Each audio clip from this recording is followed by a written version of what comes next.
Simama na kituo kufikia malengo yake. Uratibu kwenye hatua ya kuweza kununua transmitter yenye uwezo wa kurusha matangazo yetu mbali na kwa njia nzuri, atakao utanua wigo letu na kuwafikia mamilioni ya watu kwa njia ya FM. Unaweza fanya hivyo kwa njia gani? Kwa kutuma tu kwa paybill number ni 625625, account number ni 01245085217800, au till number ni 45614668, kupitia mitandao yote ya kurusha pesa. Hii ni idhaa ya Kiswahili ya Radio Fortune Africa. Mambo yetu, safari yetu, maisha yetu, tamaduni wetu na imani yetu. Sikiliza idhaa hii kwa vipindi bora, matangazo yenye tija, vile vile ukweli na burudani. Yaani hivyo tu, alafu mambo yamekaa tu vizuri. Tunasonga mbele kwenye mkumbo mwingine wa kujua kwamba ni kipi ambacho tunahitaji kuweza kukifanya. It's just as simple as that. Sio kitu ngumu, ambapo unafanya namna gani. Unasimama nasi katika hatua ya kuweza kufikia malengo haya, na tunahitaji kununua transmitter na station transmitter link. And that's why we are asking you to stand with us in this vision, so that we can be in a position to do that. Na hivyo unaposimama nasi inapendeza sana. Sasa wakati huu mimi singependa kukuweka sana. Kuna vitu vingi sana vya kudeal na. Na hivi sasa nakupeleka moja kwa moja kwenye bao la morning. Limechelewa ili bao la asubuhi, lakini linakuja na makusudi. Linakuja ili bao alikuja tu kwa sababu tunalete bao. Linakuja kwa sababu ya makusudi.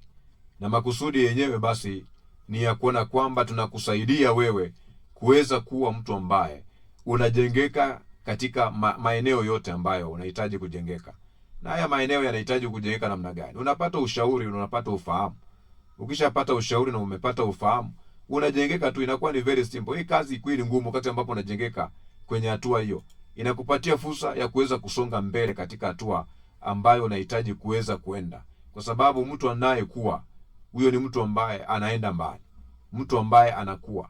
Na mwanaume yeyote na mwanamke yeyote anahitaji kuweza kukua. Ya, unakuwa katika eneo ambalo wewe mwenyewe unaona kwamba hapa ninahitaji kukua. Sasa hivi uniruhusu nikuletee je, wewe ni mfanyakazi? Ndio swali na kuuliza. Zingatia mambo haya 10 ili kuwa huru kiuchumi. Zingatia mambo haya 10 ili uweze kuwa huru kiuchumi. Watumishi wengi wanapitia changamoto za kifedha, na wengi wao wamekosa mwongozo sahihi. Na mimi leo nakupatia tu mwongozo ukusaidie. Maana hata mimi niwahi kuwa mfanyakazi, sikuwahi enda kwa ofisi kuweza kusema nipatie advance, ama wakati ambapo hata nimechukua mkopo, nimeenda kwa ofisi ati katikati kwenda kusema nisaidieni, nimekwama, ama kusumbua watu kwenye ofisi nikiwa mtu wa kukopa kwa huyu kwa yule. Hapana, sijawahi fanya kitu kama hicho wakati ambapo nilikuwa nimeajiriwa. Na nilikuwa nachukua mkopo mkubwa sana. Ni kwa sababu gani nilikuwa nafanya hivyo? Nilikuwa na kitu ambacho kinaitwa kutengeneza bajeti, na naishi katika hiyo bajeti. Nilikuwa natengeneza bajeti yangu na naishi ndani ya bajeti yangu. Na hii imenisaidia sana kuwa na discipline ya maisha. Kwa sababu miaka haifanani. Leo hii unaweza kuwa uko kwenye ajira, kesho uko kwenye ajira. Lakini maisha haiwezi kuisimama. Tengeneza bajeti na ishi katika hilo. Elewa mapato yako na matumizi yako. Usitumie kiwango ambacho hujawahi kukumiliki au zaidi ya kipato chako. Toa kipaumbele kwa matumizi ya lazima na epuka anasa zisizo za lazima. Ili kulinda pesa zako, epuka anasa ambazo zisizo za lazima. Na mimi hupenda sana kuwasaidia.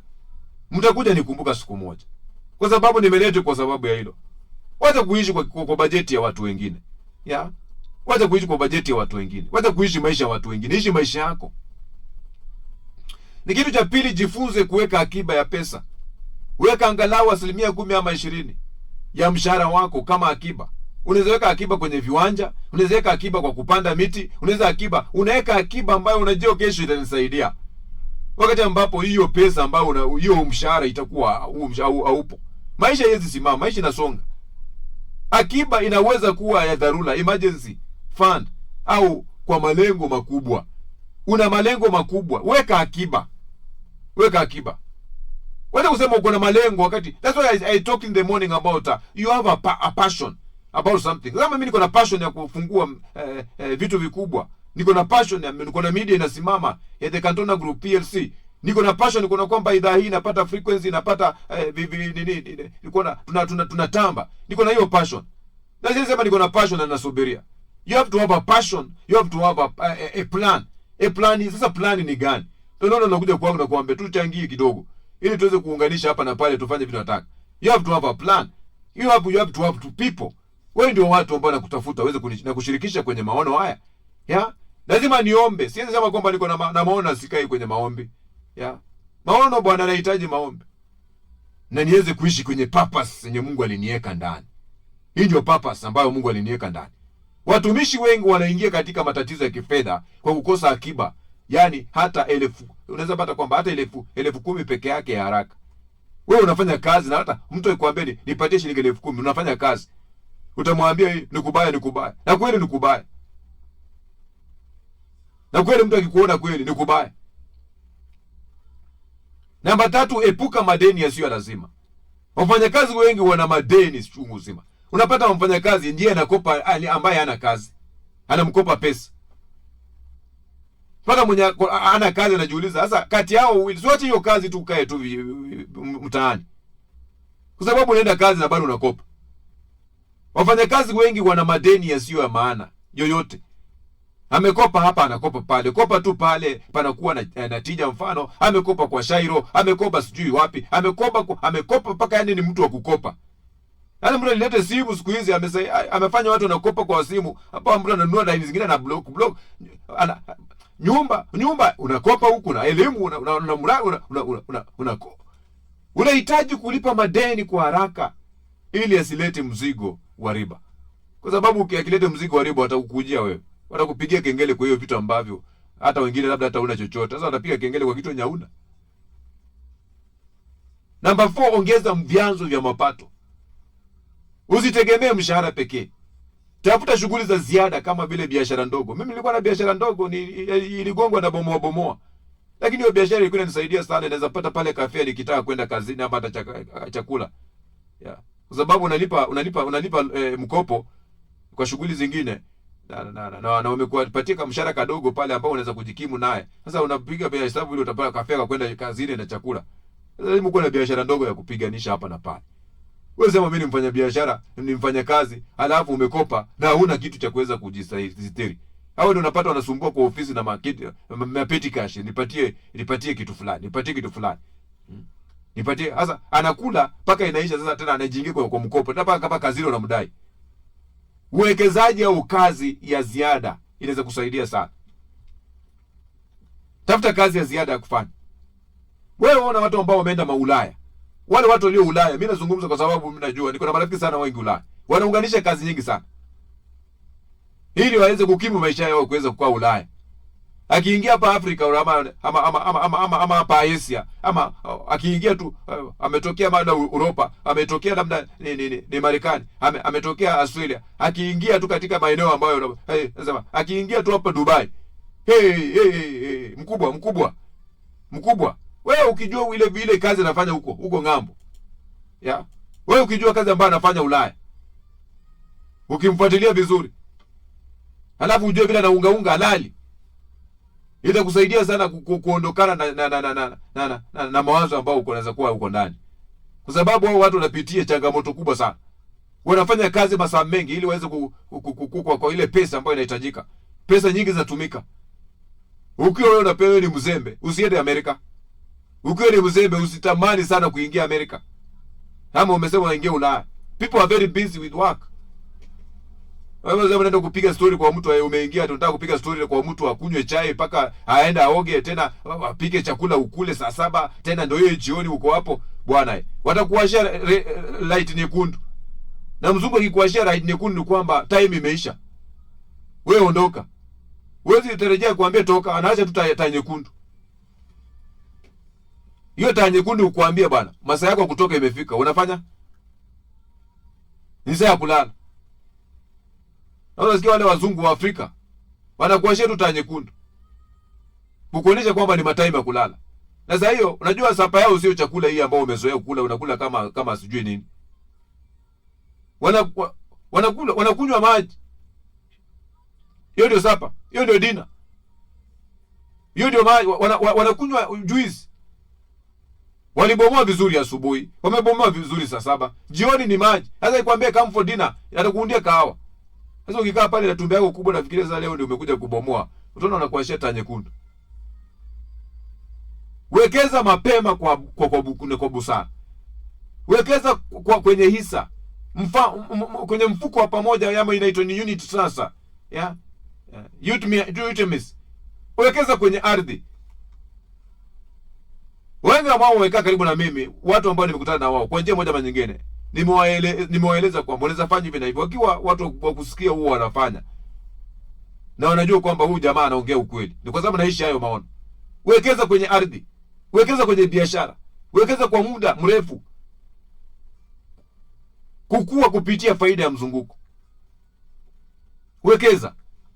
Uko na uwezo, acha kuzubaa. Namba 6, jifunze kuhusu fedha kila mara. Soma vitabu. Fuatilia wataalamu wa fedha. Mimi niko hapa na kufunza. Na kusaidia tu. Sasa wewe kutafuta tu bundle na kunifuatilia tu na kuweza kushare. Naelewa misingi ya uwekezaji na uchumi. Elimu ya kifedha inakupa uamuzi bora na kuweza kuondoka kutokuwa na madeni. Unaepuka kuwa na madeni. Unaepuka madeni completely. Kuwa na bima, kuwa na insurance. Bima itakusaidia sana. Wewe ni mfanyakazi, kulinda afya yako. Wewe ni mfanyakazi, kulinda mali yako na familia dhidi ya dharura. Kuwa na bima. Bima ukulinda usirudi nyuma kifedha pindi ajali au ugonjwa unapotokea. Kuwa na bima. Weka malengo yako. Anza mipango. Hii namba 8 nakusaidia. Mipango ya kustaafu mapema. Mfano pensheni binafsi. Baada ya kustaafu utaweza kuishije? Weka malengo ya muda mfupi, wakati na muda mrefu. Kisha yafanyie kazi hatua kwa hatua. Shirika hili The Cantona Group PLC alikuanza ati sema mwaka jana na redio. Ilianza na kuandika makala kwenye mitandao. Kwenye website ya Cantona Digital. Hapo ndio tulianzia safari yetu. Na nilikuwa bado niko kazini. Nikiwa nisema kwamba mimi nitaondoka mapema, sasa ngojea mafao yataweza mpaka ni staff ndio nipate mafao pensheni. Nilikuwa nimesema kwamba ikifika kipindi fulani nitaondoka kwenda kufanya vitu vyangu. Corona ikanitoa. Na hata nilitoa, nilibaki nimeshukuru na nikaondoka. Niko hapa na napambana.